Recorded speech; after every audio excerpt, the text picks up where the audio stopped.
ఈరోజు చెప్పబోయే కథ మంచి మనస్సు పార్ట్ 6. తెల్లవారింది.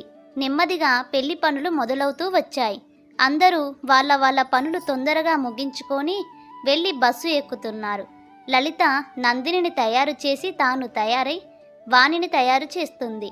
వాణి ఆకుపచ్చ రంగు చీరలో సింపుల్ మేకప్తో తలనిండా పువ్వులు పెట్టుకొని బుగ్గ చుక్కతో నుదుట పెళ్లి బొట్టుని పెట్టుకొని బంగారు బొమ్మల చాలా అందంగా కనిపిస్తుంది.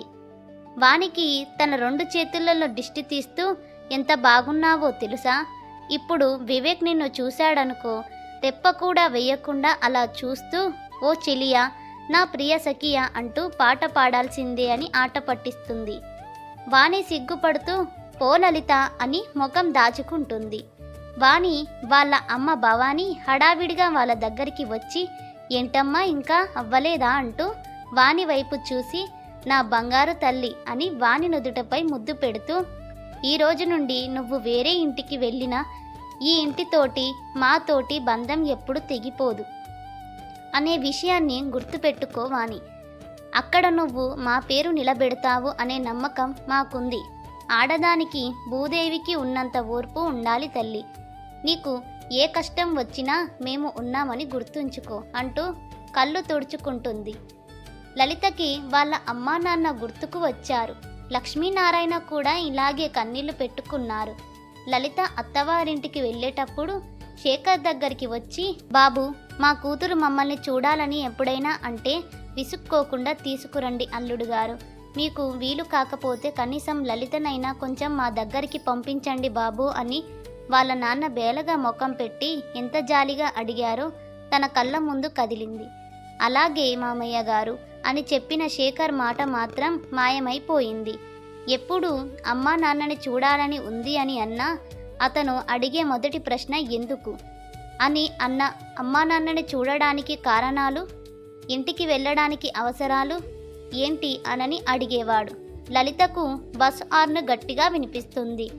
భవానిని కంగారు పెడుతూ, పిన్ని ఇప్పుడు ఇవన్నీ ఎందుకు, పదండి పదండి, వాణి ఎలాగో నా దగ్గరికే కదా వస్తుంది, దాన్ని నేను చూసుకుంటానులే, మీరు ఏమీ కంగారు పడొద్దు అని భవానికి భరోసా ఇస్తుంది లలిత. టైం అయిపోతుంది, మళ్ళీ బాబాయ్ వచ్చి మనల్ని కుసురుకుంటాడు అని అంటూ వాణిని భవానిని బయటకు తీసుకువచ్చింది. వాణి బస్సు ఎక్కి వివేక్ పక్కన కూర్చుంది. నందిని లలిత వాళ్ళ అమ్మ నాన్న లక్ష్మీనారాయణ కూడా బస్సులో లలిత వాళ్ళ వెనకే కూర్చున్నారు. బస్సు అన్నవరం బయలుదేరింది.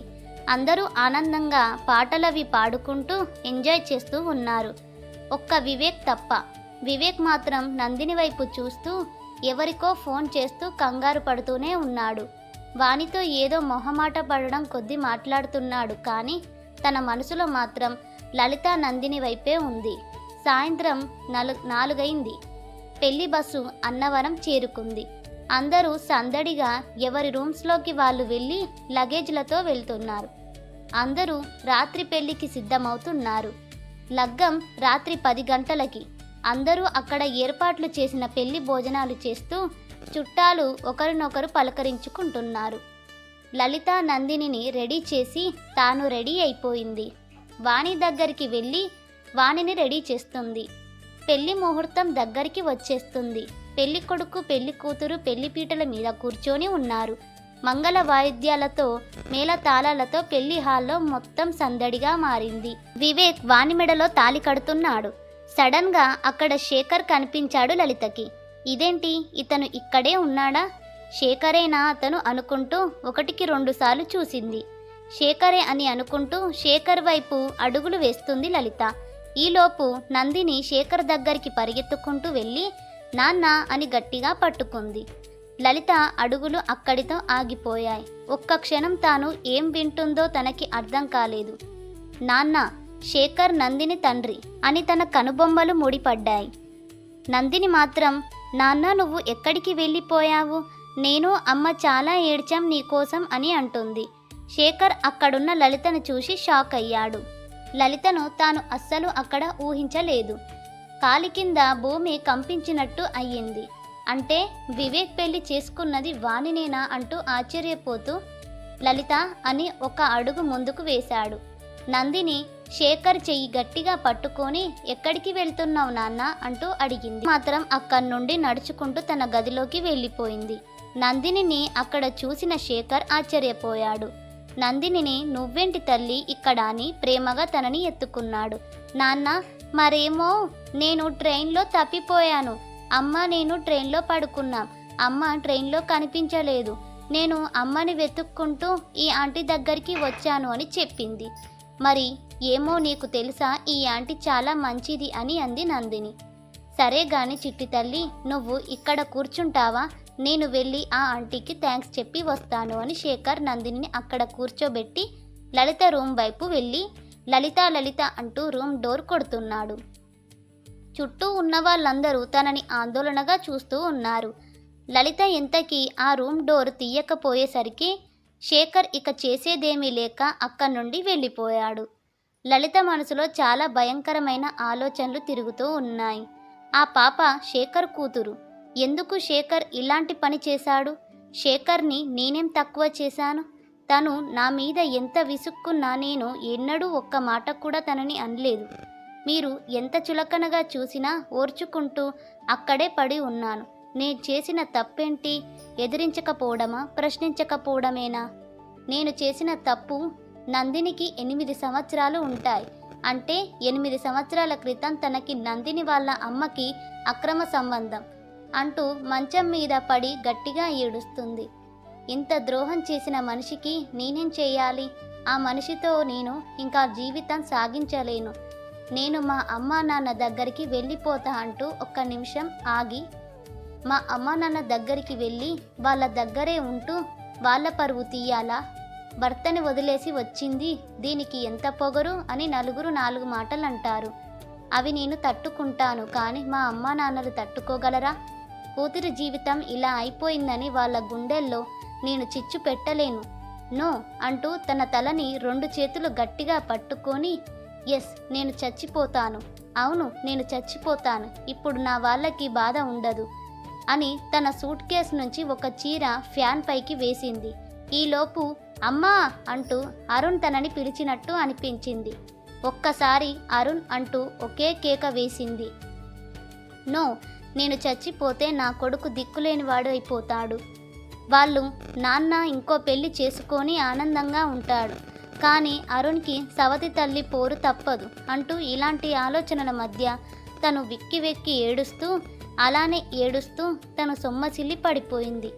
తనకు మేలుకో వచ్చి చూడగా మంచం చుట్టూ లక్ష్మీనారాయణ, వాణి వాళ్ళ అమ్మ వాణి కంగారుగా లలిత వైపు లలిత లలిత అని తనని పిలుస్తున్నారు. తాను నెమ్మదిగా కండ్రెప్పలు తెరిచి నేను బాగానే ఉన్నానమ్మా అని నీరసంగా చెప్పింది లలిత. ఏమమ్మా ఏమైంది? కింద పడిపోయి ఉన్నావేంటి అని లక్ష్మి ఏడుస్తూ అడిగింది. లలిత ఏం లేదమ్మా, కొంచెం పని ఎక్కువ అయినట్టుంది, నిద్ర కూడా లేదు కదా, అందుకే బీపీ ఏమైనా డౌన్ అయిందేమో, నువ్వేం కంగారు పడకు అని అంది. లలిత మాటలు విన్న వానికి మాత్రం ఏదో సందేహంగా అనిపించింది. లలిత ముఖం చూస్తే బాగా ఏడ్చినట్టు అనిపిస్తుంది, కానీ బయటకు అదేమీ అనకుండా అయ్యో అవునా, సారీ లలిత, నేను బాగా ఇబ్బంది పెట్టినట్టున్నాను అని వాణి సమాధానం చెబుతూ నువ్వు రెస్ట్ తీసుకో, భోజనం చేసావా? ఇంతకీ చేసి ఉండవులే ఆంటీ, మీరు లలిత దగ్గరే ఉండండి, ఏం పర్లేదు, రేపు సత్యనారాయణ స్వామి వ్రతం, అది అయిపోయిన తర్వాత మనం తొందరగా ఇంటికి వెళ్ళిపోదాం, నువ్వు రూమ్లోనే ఉండు లలిత, రెస్ట్ తీసుకో అని చెప్పింది. లలిత చిన్నగా నవ్వుతూ ఇప్పుడు నాకేమైందని అంత కంగారు పడుతున్నా? నేను బాగానే ఉన్నాను, నువ్వేం టెన్షన్ పడకు, నైట్ రెస్ట్ తీసుకుంటే మార్నింగ్ అంతా నార్మల్ అయిపోతుంది, నాకు ఇది అలవాటే అంటూ చిన్నగా నవ్వింది. ఆంటీ ఇదేం తినుండదు, ముందు మీరు లలితకి భోజనం తినిపించండి, అందరూ బయటకి పదండి, పడుకుంటే లలిత నార్మల్ అవుతుంది అంటూ రూమ్ నుండి బయటకి వచ్చేశారు అందరూ. మరి నెక్స్ట్ వీడియోలో ఏం జరుగుతుంది? శేఖర్ దగ్గరికి లలిత వచ్చి తనని క్వశ్చన్ చేస్తుందా, లేకపోతే వెళ్ళకుండా అమ్మా నాన్నలకు చెప్తుందా, లేక తన స్నేహితురాలైన వానికి చెప్తుందా? వెనకాల ఉండే రహస్యం ఏంటి అనేది నెక్స్ట్ వీడియోలో చూసేద్దాం. మీకు ఈ వీడియో కనుక ఇంట్రెస్టింగ్గా అనిపిస్తే మరిన్ని కొత్త వీడియోల కోసం మా ఛానల్ని సబ్స్క్రైబ్ చేసుకోండి. వీడియో ఎలా ఉందనేది కామెంట్ బాక్స్లో కామెంట్ చేసి వీడియోకి ఒక చిన్న లైక్ చేసుకోండి. Thanks for watching this video.